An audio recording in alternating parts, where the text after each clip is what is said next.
Can I share the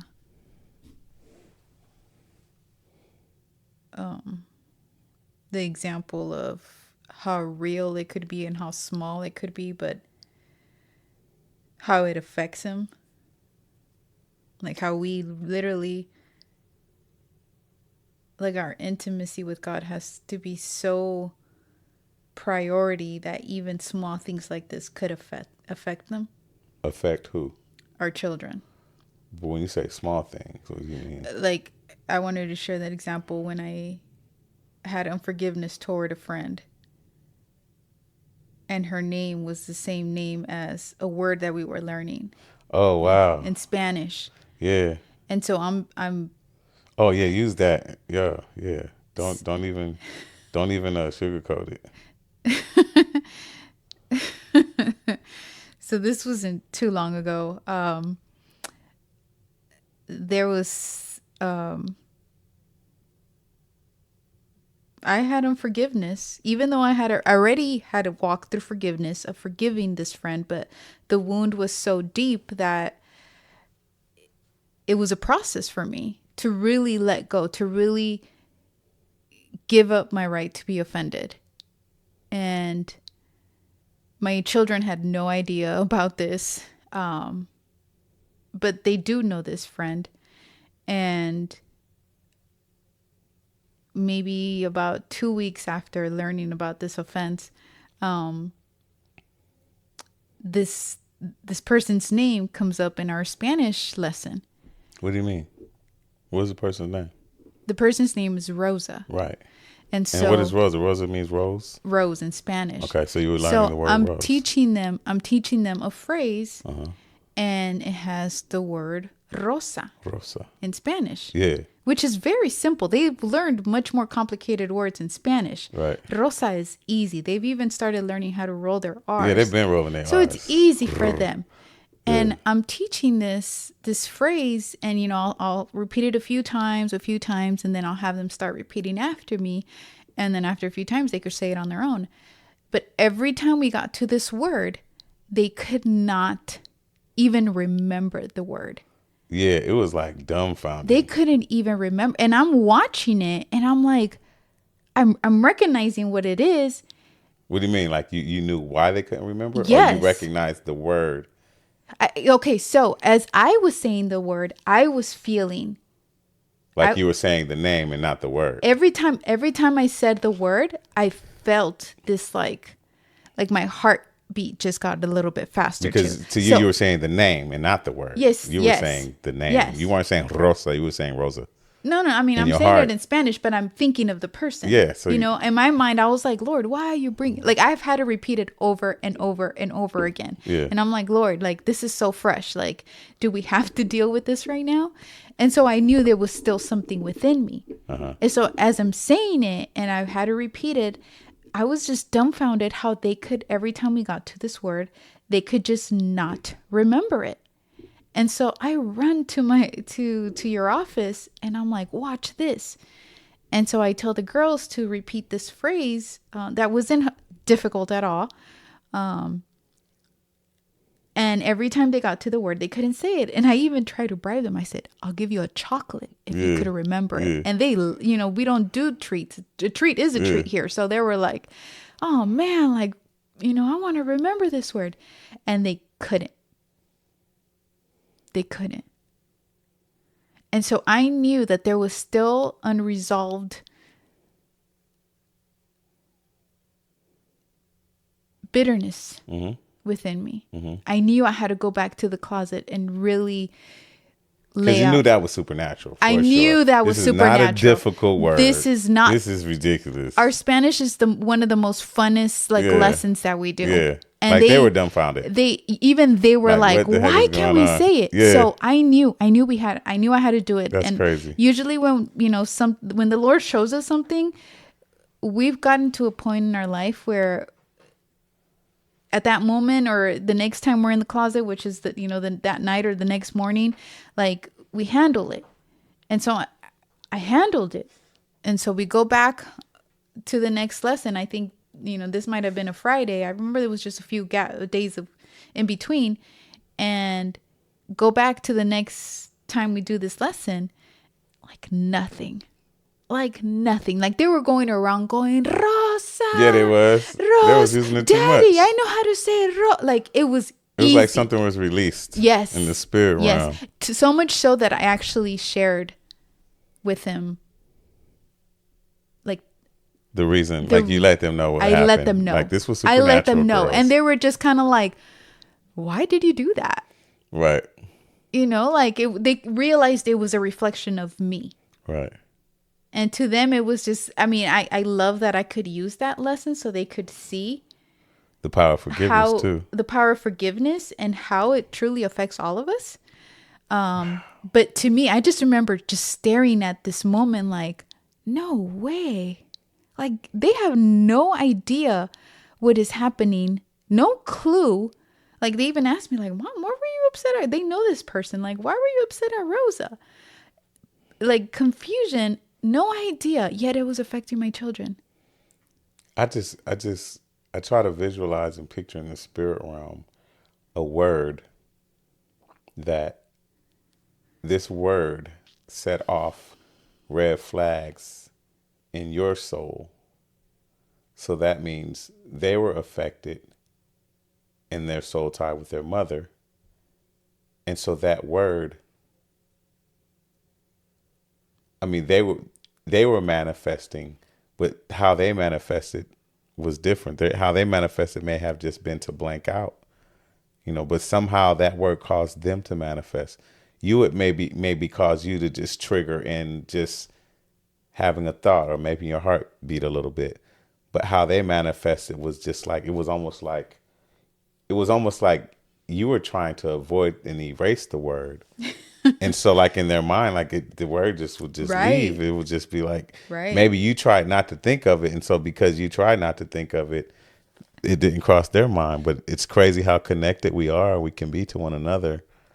That's how it affected them. But for them to become like almost mute, like you had muted the word.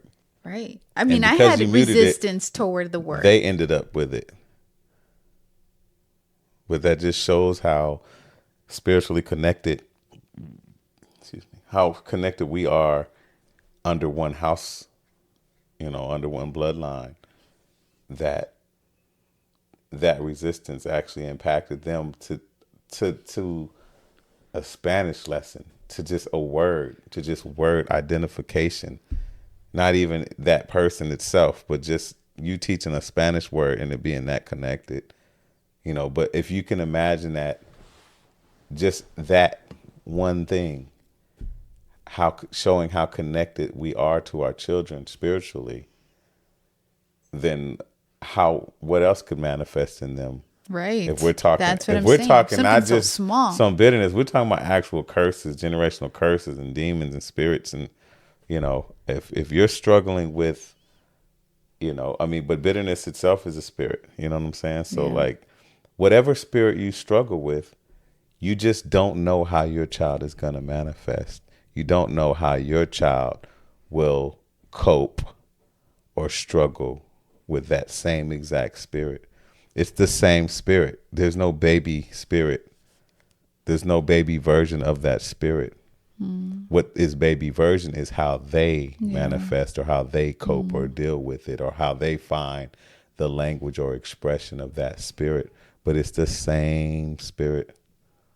This kind of brings me to a thought that I was having last Friday as we were having a deliverance session. I was like, you're in this moment and it's so powerful. Like God's presence is so heavy. Like most of the time we're weeping, just seeing him really like just break someone down, like down to their core.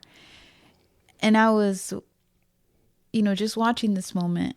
And I'm like, so many people demonize deliverance ministry and say how scary it is. I used to think that way too. I didn't mess with demons. I didn't mess with like, the mirrors and all that.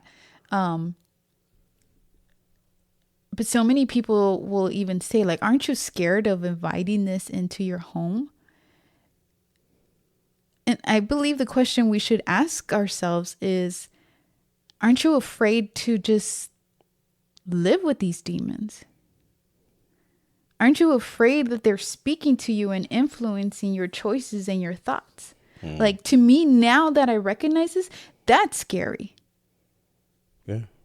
That I could, when it became very real to me is when we've had a couple who've done deliverance. It was they're young teenagers, boyfriend and girlfriend, and she saw him manifest through a phone call that he had to make to her during deliverance session. And she was like, when we spoke to her after, she was like, I can't believe this same guy was my boyfriend. Like, he's had these demons in him all this time that we've been dating, and I had no idea. And you could see it in her face as she was like, I cannot believe it. But she was at the same time thankful because that's not his story anymore. So it's like, who have we dated for real? Who are we looking? Who's looking at us in the mirror for real? Yeah, people don't want to face it. I think, and I'm not saying they don't want to face it. They don't realize. They don't understand. They're asleep. You just might be spiritually blind to even understand that you need this and understand that we can go our whole lives and miss this. I went 40 years before my eyes were even peaked to even have a peek at this. But can you look back and recognize their influence in your life? In the end, in retrospect, right. So if you're in darkness or you're in spiritual blindness currently, and you are asleep to this whole spirit realm reality, man, that's what it is. You're asleep. And until your eyes are open, you're just getting smacked, and you don't even know it, and you won't know it until your eyes are open, And now I'm just kind of like, now it's a science for me. Now I'm just like, how is that working? How did that work? Show me how that works, Lord. I'm even right now, I'm doing the math on, tell me if you noticed this. We both had repented for dealing with the anxiety, right? Mm-hmm. But she was embracing you during that time. But she wouldn't even look at me. Like the spirit knew. Like, if anybody is going to call rank, if anybody is going to handle me, it's going to be him. And so she would avoid me. I would walk into the house, and when I walk in my home, my girls usually sprint to me. They drop everything, both of them. But now it was just Luca, and Layla would just, it was like, I would be like, hello, your daddy just walked in the room. What are you doing? And she would, and still when I would say that, she wouldn't even look at me. I knew something was happening. But she would literally avoid. It was like, I knew, that's why I thought it might have been witchcraft. Because like, she legit was like not giving me the time of day all of a sudden. But she was usually the opposite with you. And so I didn't know if, I knew that spirit knew that I was the one that was going to address it. But also, I don't know what level you were struggling to where you and her were like real tight. Like, she was clinging to you, and maybe you were like, give me some space, but you were embracing her too. You know what? I think because I didn't know what it was, and I knew my daughter was being tormented. And so in my own way, I would try to make her feel safe. Like, I would show her a lot of love, my way and the way she allows me to give it to her. So I would embrace her. I would even, yesterday when she wasn't feeling well, like, I just held her like most of the day. Yeah. But I knew that wasn't the answer. Yeah, because even if I made an attempt, like, she would literally like try to avoid. Like, I was like, is this rejection? Like squirmish, yeah. So I was just like, this is the father treatment. Like, this is, in retrospect, I can say now, like, like, that spirit knew, like, we need to, not interact with this guy. Because if he sees me, I'm out of here. And whether they knew that because I'm the father or they just know who I am and what I do, they knew like we can't let him see me. And so there was just like a struggle to even make eye contact. And I was just like, wow, like, what is this? That's why I knew it was supernatural. I knew I was going to have to look her in the eye and ask her what she hears, but I just saw that. I was like, man, she's embracing her mom, and I don't know if this is just in me, but when I saw that, okay, this is both of us, she's embracing one and shunning the other, I was just like, okay, this is the father thing. Like she knows that, or the spirit knows that this is my job and they're going to have to come through me. And so let's avoid at all costs, because clearly we're being exposed. Clearly she's being tormented. We're being exposed. And these parents aren't going to just sit and watch. They clearly know something is up. Right. But that's what I was mathematically, I'm just like, man, what's happening here? What's the science behind that, Lord? Break that down to me. Why? Her mom was struggling with the same spirit, but she was embracing her. But you know what? I felt like that was me putting extra effort to embrace her. Because to be honest, I felt like her, like, not giving me space was giving me more anxiety. Like, it was... And so in like a that way... was triggering you. So, yes. So Wow. in a way, I felt like...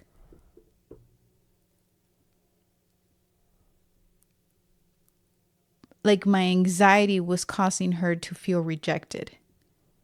And so she was trying to grab any type of attention that I could give her.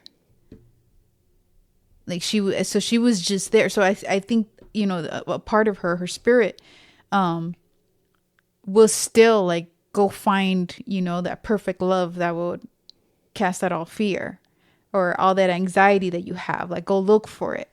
But because I was struggling with the same thing, it would kind of escalate. And so we did have a lot of conflict during that time. I was going to say, her spirit could also be like, because her spirit was tormenting her. Mm-hmm. Her spirit could also be like, well, I know that if I go cling to mommy, I'm gonna amp this up some. Like her clinging to you could have caused more anxiety. I don't. Because it's not going to cause unity and yeah. And so if she was clinging to me, I'd have been like trying to receive it and suck it all up. Be like, oh yeah, my baby girl's all, like, I'm the daddy. Let's go on a date. That's your love language. You know what I'm saying? And so she knew that wouldn't torment her or torment. She wouldn't be more tormented by that if she came to me like that. But or wouldn't trigger you even more either. But if she came to you and if that caused you to trigger, she might have been in the game just knowing like, okay, I'm gonna manipulate this and make this worse. And so that's what I mean when I'm saying like, yo, this is not just some, like, this is scientific. Like I'm so deep on the science of it now to where I'm studying to just see how does this work. I'm trying to reverse engineer it. And when you're saying scientific, you're trying to figure out the principles. There's definitely rules to the game. There's definitely a science. Everything has a science. Even, there's rules of engagement, and there's a lesson to be learned. And so me just understanding this stuff, it's just making it easier. It's making it easier for me to not even have the burden of discipline as much as I would, when I know that, okay, well, first step is me. Mm-hmm. You know what I'm saying? Right. First step is me. Second step is mommy. Like, let's make sure she's not the permit. Yeah. After all is said and done, you know what I'm saying? But I find that after those first steps, if you live in that life of deliverance and sanctification, the discipline aspect of things, like, that's not going to be very necessary. That's true. If you're going hard with prayer and you're making sure that whatever spiritual entity is behind this child's behavior is handled, then you're going to spend less time putting them in timeout or spanking them or punishing them or doing whatever. Yeah. Because you even know that the discipline falls on you. Like, it's not advisable to discipline a child if you haven't even taught them first or led by example first. They don't even know what to follow. And so you lead by example, you show them your expectations. Now, if they choose to rebel or not obey, now you could discipline. But it's like if you're not even in a place to lead, if you're not in a place to even think of leading, of teaching your child how to do it or setting those expectations, because you're so busy in your mind and your thoughts and you're so distracted and, you know, so many other different ways that you could go except be with your child and what that child needs, then it's like a cycle. You've created a cycle and the need for discipline. Yeah, yeah. I think that the key is taking responsibility and understanding that if something is in your home, recognize that something is in your home. And if it is in your home and it's unwelcome, it's your responsibility. You know, just like in Numbers 30, it was saying that it also says that like if the husband or the father doesn't say anything, then that's him not saying anything is a permit. Right. So he doesn't have to approve of it. He just not disapprove. And that itself is a permit. And so something can slip in. You can the wife, like you yourself, you can choose to partner with something and bring it in the house. And if I recognize it and I don't check you, I don't say something, then he's just received his green card. Like that's how it works. Yeah. And so I have that day, the moment I recognize it, if I don't say something, he's received a permit. That's his permit. I just get that day. Like that's what the spiritual principle in Numbers 30 is saying. If he doesn't say anything that day, the day that he hears of the vow, then it stands. And so it is up to you to recognize something. But the only way is for you to pay attention. And some things you might not even, you may have heard it, but you didn't pay attention. And so because you heard it, it still counts.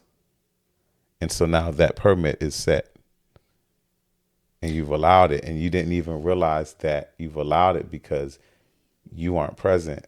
You weren't paying attention. You didn't notice. Even though it was said or the behavior was set, the pattern was set right in front of you, you were on your phone or you were on a call or you weren't present. And so you missed it. And so now a permit is set. And now this behavior is allowed, or this spirit is allowed access to my home. You know, this kind of, I mean, this could lead to a whole different conversation, but this kind of leads to the deceitfulness of bottling things up. Oh yeah. I mean, I think that it would have to, you as the wife would have to be more merciful towards me as the husband for my responsibility, knowing that there are times where I might say, oh, now is not the time, or oh, let me find the right time to handle that, or the right approach to address that, when the truth is that he has that day. And so I might think that, oh, everything's going cool. I don't want to ruin the vibe with bringing this up, right? You know what I'm saying? When the truth is that if it's brought to my attention and I see it, it's my job to either reject it or embrace it right away. And so if I'm rejecting something and I'm standing for my house and I have to check it in that moment, it has to be received as he's doing this for the bloodline. This is necessary. This is responsibility God given. And it can't be received as harsh or abrasive or, maybe bad timing or, because sometimes we just want to find the right moment to say certain things or the right way to present it. And I think that with this revelation, with things like this, like they need to be checked, just like when there's those moments that the Lord is just like, yo, you need to handle that right now. whether it's to snatch her up and take her in the room. Like there are moments like that. Their timing is everything. And so you would have to give mercy and Gracie and mercy, and knowing that, man, he's on his job. You know, this ain't personal. Like he has, if he doesn't say anything, somebody's getting a permit today. Well, I'm talking about even from the wife.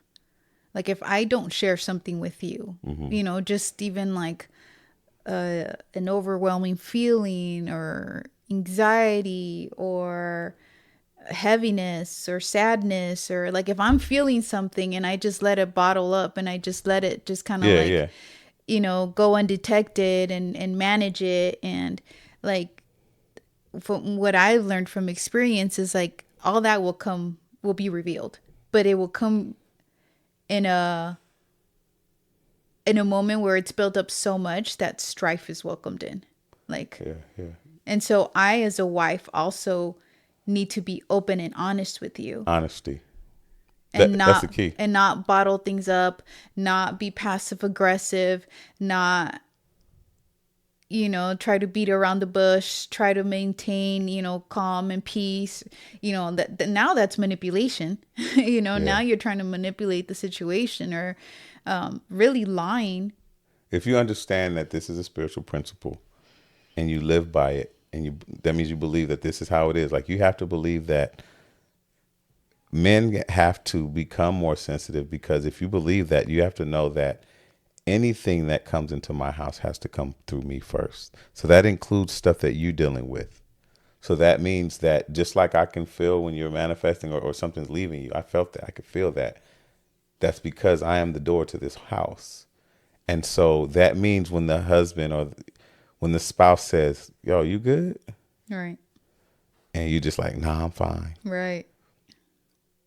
If I ask that, that's because whatever you're feeling had to come through me first. So you're probably, and if I know that what I felt went through me, but it's not in me, or it's not me, and I'm not dealing with it, then I know that you're struggling with something. I know there's something not right. There's something off. Mm-hmm. And I'm licensed to do and to know that.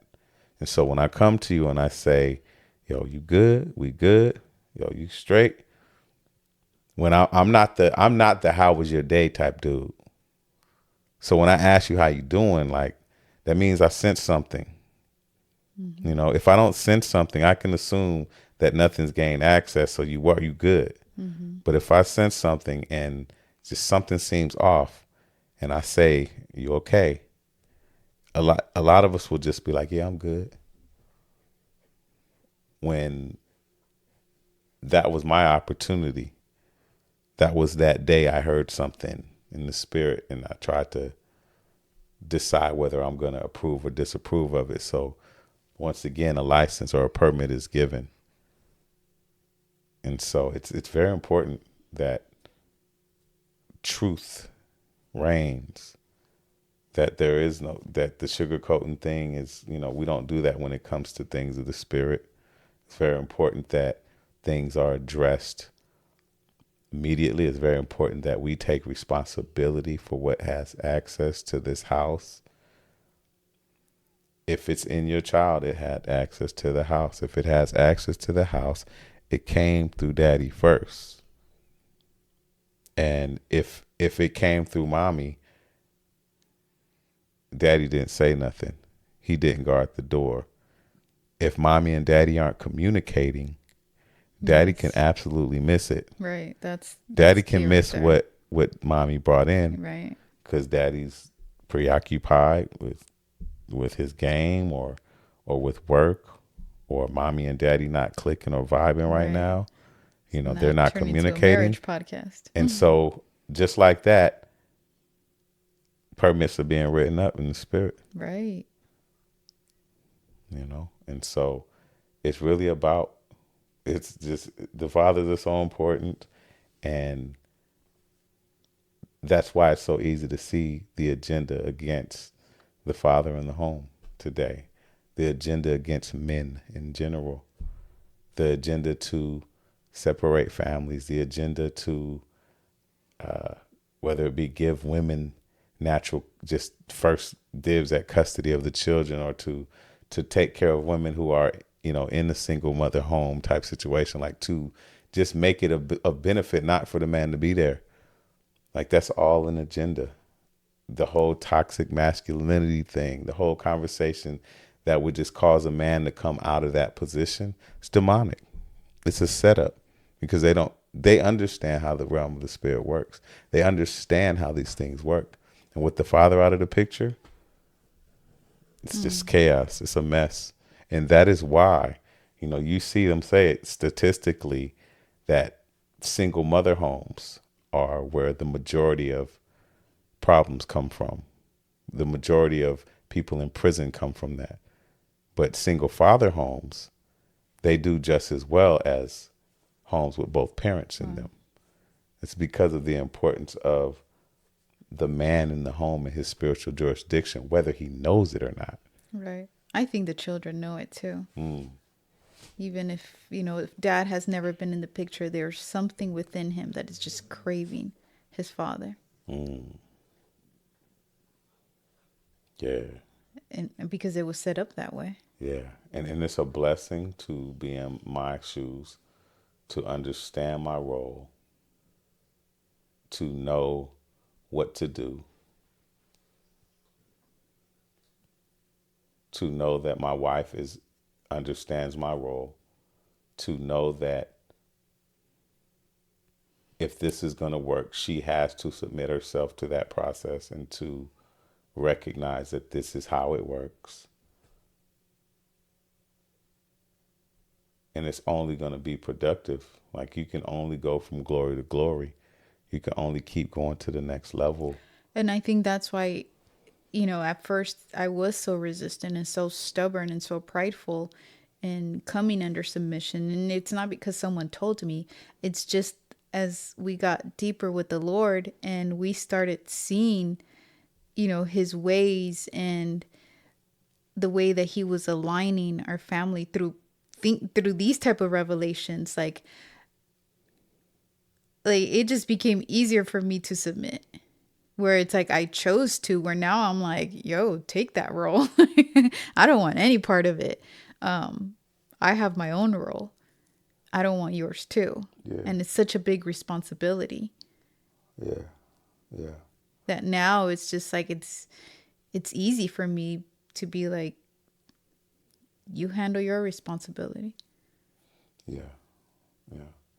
And I think that when we can have success understanding our roles and understanding how they're set up to be this way in the kingdom, and when we align ourselves with that and find success, it's easy to be a picture of that, to educate others and to open other eyes about these things, to be able to be happy in your home and have joy and peace in your home because you're adhered to these principles, these kingdom principles. And like, there's no going back. You know what I'm saying? Once you learn this stuff. And so I really hope that, I just know that it's a journey to get here. It is. It is. So this could be a very eye-opening podcast for people, but the work that it takes to get there spiritually, to where you can truly say, I understand submission and the need for it. I understand how this works and how God set this up to be this way, and understanding that and submitting yourself to that process. That takes a lot of spiritual work in your own personal character development. You can't just hear this podcast and be like, yo, that made sense, or yo, that touched me, I received that, and think all of a sudden, ooh, this is how it works. Let me go apply this. Everything inside of you from generations are gonna fight it. Yeah. And so that's just the beginning of the journey. Once you see like, oh, that made sense. How do I apply that? Well, you apply that with a lifestyle of deliverance, and it just becomes part of your journey, and you get here. It's just day by day. Yeah. Day by day.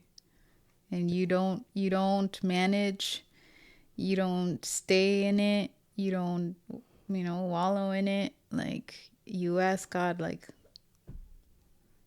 what is this? You repent. You tell it to leave you. You face it. That's the thing. You face it. So, okay, so I think it's time to sign off. One last question that I have for you. Is there ever a time when you do cast out a demon in a child?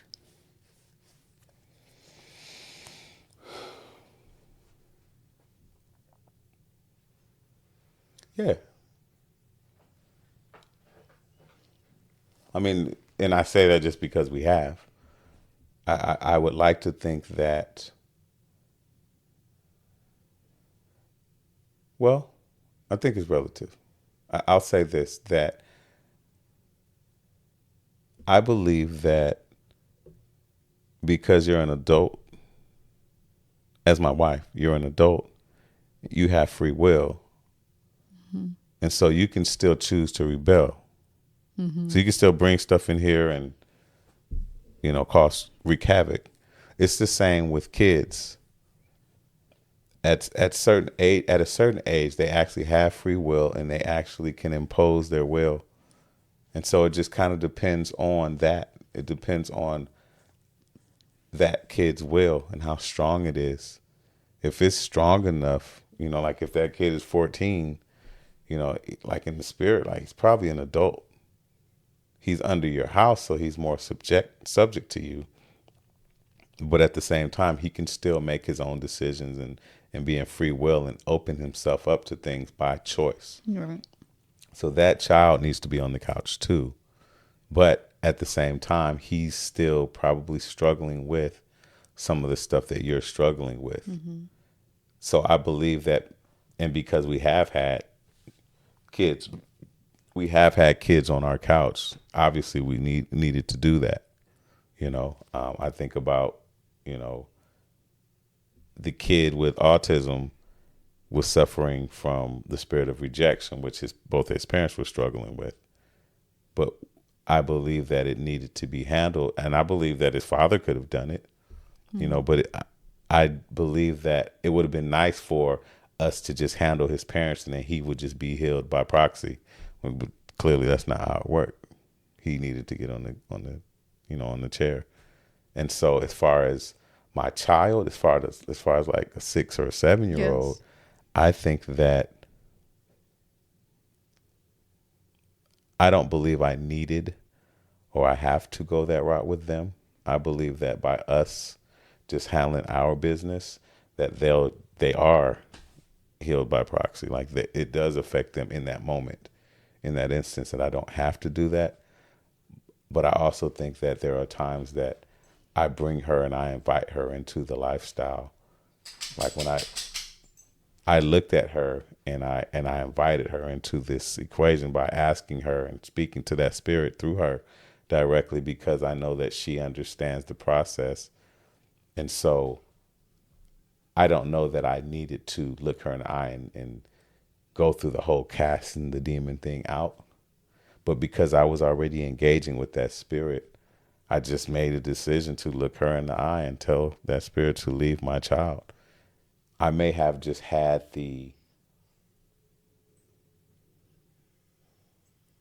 and trying not to be offended, but just as a parent, knowing that this thing is talking to me and he's tormenting my child, maybe just the daddy in me wanted to just look him in the eye and say, get out.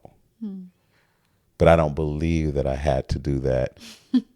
I believe that if I really repented and got out of myself, yeah, and my wife did the same, that he'd just be gone. Right. I think it's the parent in us to come against any enemy that's against our child. You're tormenting my child, yeah, and you're speaking to me right now. It's like someone trying to kidnap your child. Yeah. Of course you're going to go off on them. Yeah. I needed her.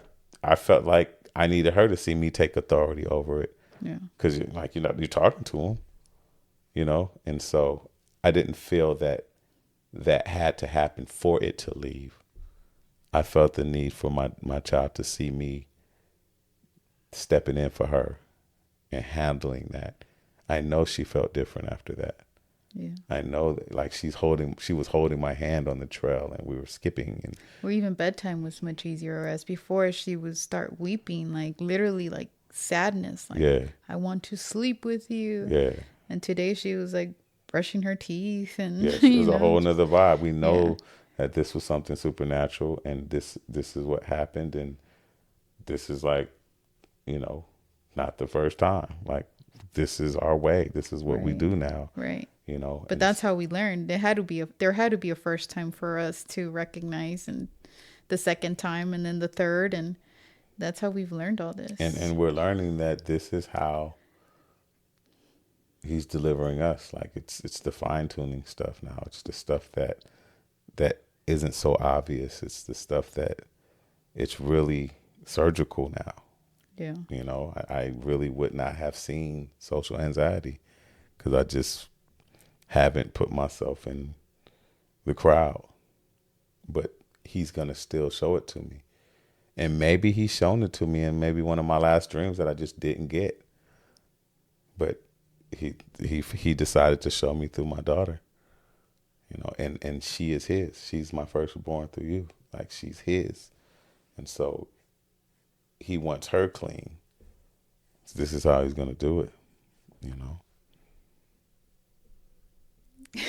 I feel like this is a very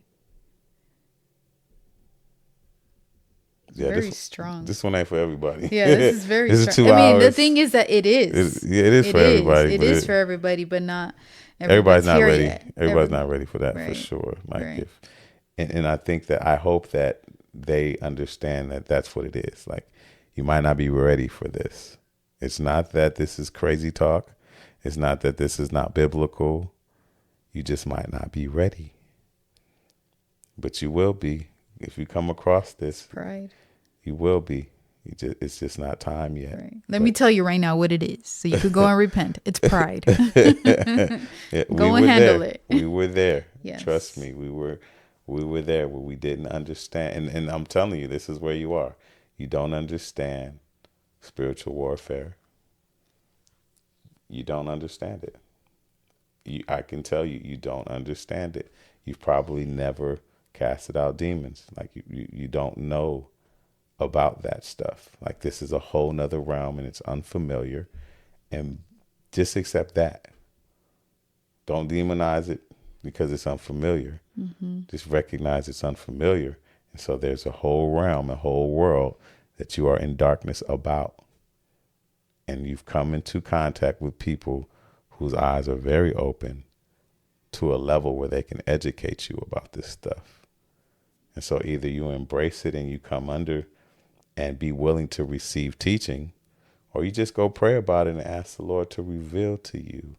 Right. Like, what are my first steps into walking into this? But don't be quick to demonize it. Don't be quick to, I guess just like when Jesus was casting out demons, they was quick to say, he works for Beelzebub. He works with the devil. Be careful. Be careful. The word says that, to be careful to call, what is darkness light, and don't call what is light darkness. Like that is when you start. That's actually blasphemy. Yeah. When the move and the work of the Holy Spirit is something that you call demonic, it's dangerous territory. And I'm telling you, this is the way of the Spirit. I'm telling you, this is the way of the Spirit. And I once was in darkness and I did not know it. And so if this is something unfamiliar and it makes you uncomfortable, just know it must be almost that time for you to come into the light. Yeah. It's beautiful. Yeah, it's beautiful here. So I hope that you embrace it and embrace that he's knocking at your door right now and he's trying to open your eyes to something. And maybe he's chosen us to be someone to say peekaboo. Maybe we're the gentle one, or maybe we're the ones that he's like, yo, I need you to dump them in the pool, throw them in that water. But I believe that your time is soon approaching. Don't demonize it. Don't run from it. Just understand that this is just unfamiliar, but it's almost time because it's necessary. There's a reason.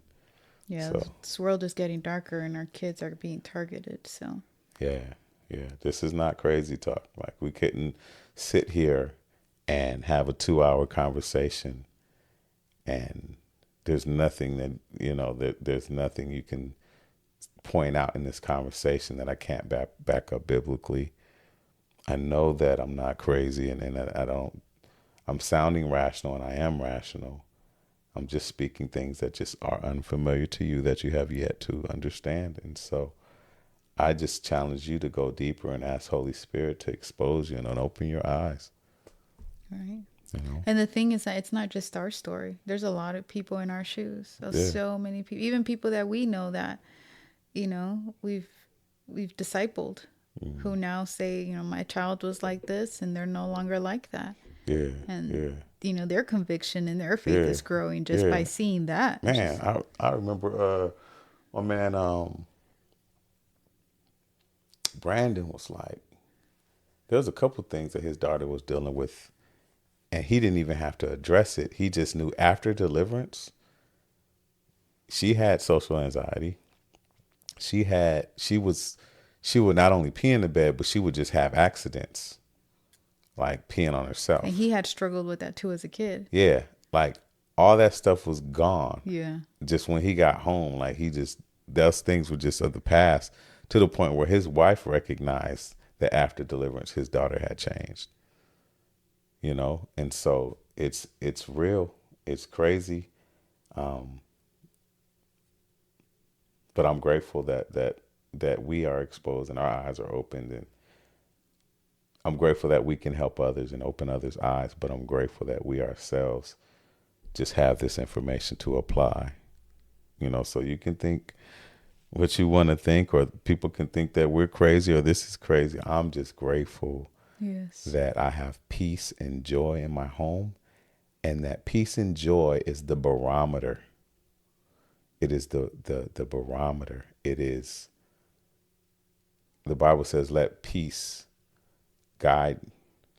of the Lord guide your heart. Like essentially let peace be what makes your decisions for you. When you make a decision, if you have peace, then Holy Spirit is involved. And so I have peace and joy in the home. And so whenever that vibe is broken up, I know there's something for me to do. And I know how to get it right back to that level again.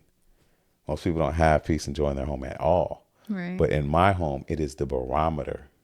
It is the norm. So anything outside of that, I'm going to war. And I know what to do. Right. I want you to know that. I want people to know what to do. I want people to have peace and joy in their home as the norm and not a special occasion, not happiness and lack of strife. I want you to have peace and joy in your home as normalcy, so that when there's something less than that, that there's a spiritual invasion, and you guys need to step up and tag team that thing. And you handle that business, and it's handled that same day, and you're back to peace and joy as your norm. And your daughter is doing somersaults and cartwheels in the kitchen again. I think we've said enough. I hope. I think it'd be good if you guys have questions, if you want us to further elaborate on some points, put in the comments. Yeah. I might read it. You act like we'll have hundreds scrolling. Yeah. I declare that there will be hundreds scrolling those in. 2 comments. But yes, just like we haven't yet mastered the intro. Bye. We haven't yet mastered the outro. Mic drop. But we're gonna drop the mic here and say shalom. We're gonna say peace and blessings. Say God bless you. Good night. Have a good evening. Maybe next time you can massage my feet while we do this. What spirit is that?